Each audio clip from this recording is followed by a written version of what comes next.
Anong mali doon sa pinagawa na papel? Anong mali doon? Attorney din naman yung gumawa. Bakit anong mali doon? Sabihin mo dyan sa ano, assessor na yun, gusto rin yung kumita. Walang mali doon sa pinagawa natin. Pero kailangan talaga na na ang isa't isang pamilya ay tumanggap. Hindi pwedeng pag-isahin mo. Ipaliwanag mo yun sa kanila, hindi pwede. Sabihin mo, tawagan nila si Attorney Mataban. Bakit ganun?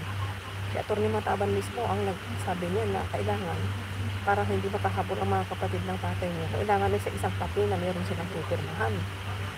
Paliwanag mo yan.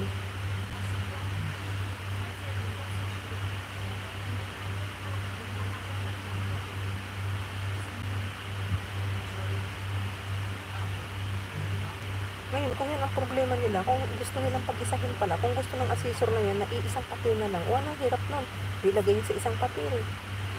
Meron naman ng pirmahan yung mga i-enclose niya yung mga pinirmahan ng mga kapatid ni daddy na binayaran. I-enclose niya yun.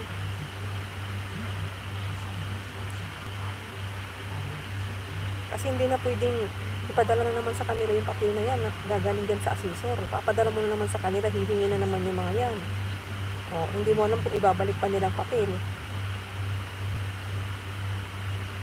Ang mahirap dyan, yung mga mahirap na magpirma. O, kagaya ng mga anak ng kalusi, na humahabol pa hanggang ngayon. O, diba? Kaya sabihin mo na lang sa kanila, ganun na lang. Tapos na po ito kasi hindi po madali na gawin ito dahil hindi madaling kontakin ang mga pinsan namin na anak ng itong mga tito namin na namatay na. Ganun lang. Pinclose na lang yung papel na pinirmahan nila.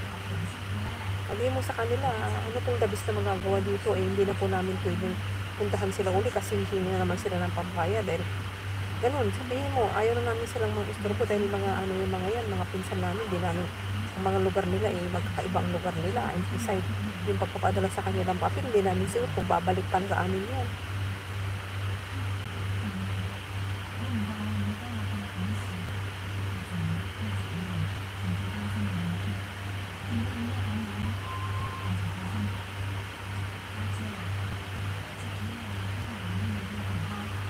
Fit Life, thank you Fit Life, bye bye. Thank you Fit Life.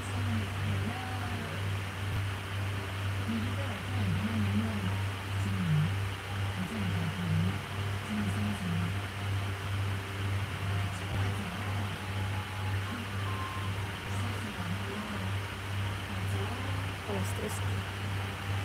May magano na ako. Magtuas na ako. Sana nga 20 minutes na lang.